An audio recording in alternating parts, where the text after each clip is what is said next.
La parole est à Madame Annie Vidal pour le groupe Ensemble pour la République.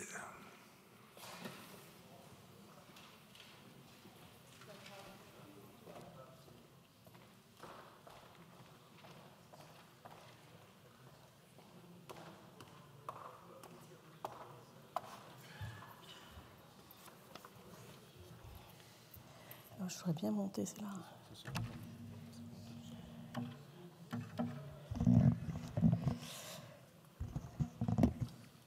Merci, Monsieur le Président. Monsieur le Ministre, chers collègues, si vieillir est un privilège, le bien vieillir relève d'une responsabilité collective. Aujourd'hui, cette responsabilité nous convoque. En 2030, un tiers de nos citoyens auront plus de 60 ans et parmi eux, nombreux seront les plus de 85 ans. Derrière ces chiffres, il y a des femmes et des hommes qui aspirent à vieillir chez eux ou dans des établissements adaptés, entourés et respectés. Depuis 2017, nous avons mis en place des mesures marquantes. Je pense à la création de la 5e branche de la sécurité sociale dédiée à l'autonomie, souvent évoquée et jamais réalisée. À cette avancée structurelle s'ajoutent des mesures concrètes. 40 milliards. La revalorisation des professionnels significative et légitime. Le renforcement des effectifs des EHPAD avec un objectif de 50 000 recrutements supplémentaires d'ici 2030. L'approche domiciliaire, soutenue notamment par l'instauration d'un tarif plancher et par le dispositif MaPrimeAdapt pour aider l'adaptation des logements. Malgré cela, et bien que 90% des Français souhaitent vieillir à domicile, 20% des demandes d'aide à domicile ne peuvent être satisfaites faute de moyens humains. La proposition de loi Bien vieillir, quant à elle, constitue une première étape pour répondre aux attentes des personnes âgées, de leurs aidants et des professionnels qui les accompagnent à domicile ou en établissement. Cette loi sociétale porte des avancées notables telles que le droit de visite des proches en EHPAD ou la possibilité de venir avec des animaux de compagnie, mais aussi des mesures en faveur de la prévention, avec la création du service public départemental de l'autonomie, point d'entrée unique pour apporter une réponse globalisée et coordonnée, la création de la conférence de l'autonomie et la généralisation des dispositifs ICOP et Equalat, auxquels s'ajoute le dispositif de le développement de l'habitat partagé et de l'habitat inclusif. Cette loi incarne également un engagement fort pour promouvoir la bientraitance. Elle structure la lutte contre les maltraitances en créant des instances départementales chargées de signaler et de traiter efficacement les cas à l'appui d'une définition juridique connue de la maltraitance et inscrite dans le Code de l'action sociale et des familles.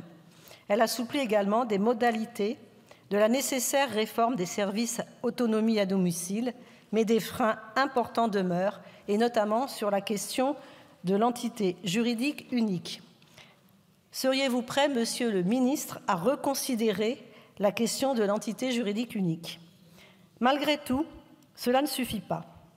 Et je regrette le silence du Premier ministre dans sa déclaration de politique générale sur sa vision de la politique du grand âge qui nécessite une réforme de l'autonomie ambitieuse, faute de quoi nous ne serons pas au rendez-vous de la transition démographique.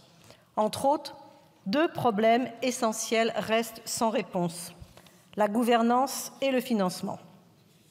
Je voudrais ici saluer l'expérimentation de la fusion des forfaits soins et dépendance qui devrait nous permettre d'avancer collectivement sur les questions de gouvernance. Et je vous remercie, Monsieur le Ministre, d'avoir réduit le délai de l'expérimentation de 4 ans à 2 ans, mon amendement n'ayant pu être débattu en séance. Tout comme je vous remercie pour les 300 millions supplémentaires pour soutenir les départements et les EHPAD. Ces financements sont certes bienvenus, mais vous le savez, ils ne répondent pas aux besoins pérennes de financement. Sur le financement, j'aborderai 2 points distincts. D'une part, le reste à charge, qui pourrait être en partie couvert par des solutions de type assurantiel, telles que proposées par le Conseil consultatif du secteur financier.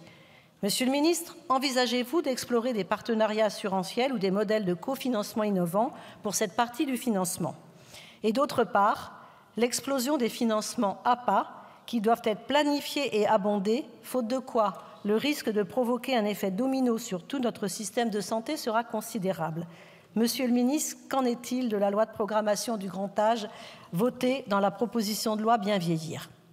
En outre, le concept du chez-soi, hors du domicile historique, mérite d'être développé, ainsi que les parcours personnalisés dans les pathologies neurodégénératives et le vieillissement des personnes en situation de handicap. Quelles sont vos perspectives en la matière? Monsieur le ministre, tout cela ne relève pas que des budgets, bien que la situation déficitaire de la sécurité sociale soit très préoccupante, ou de la gouvernance. Elle pose la question essentielle de la société que nous voulons construire, une société qui protège ses aînés, soutient leurs aidants et valorise les professionnels qui les accompagnent au quotidien. Pour cela, vous pourrez compter, Monsieur le ministre, sur le soutien du groupe Ensemble pour la République et je sais pouvoir compter sur votre engagement. Je vous remercie. Merci, chers collègues. La parole est à Madame Gabrielle Catala pour le groupe La France Insoumise, Nouveau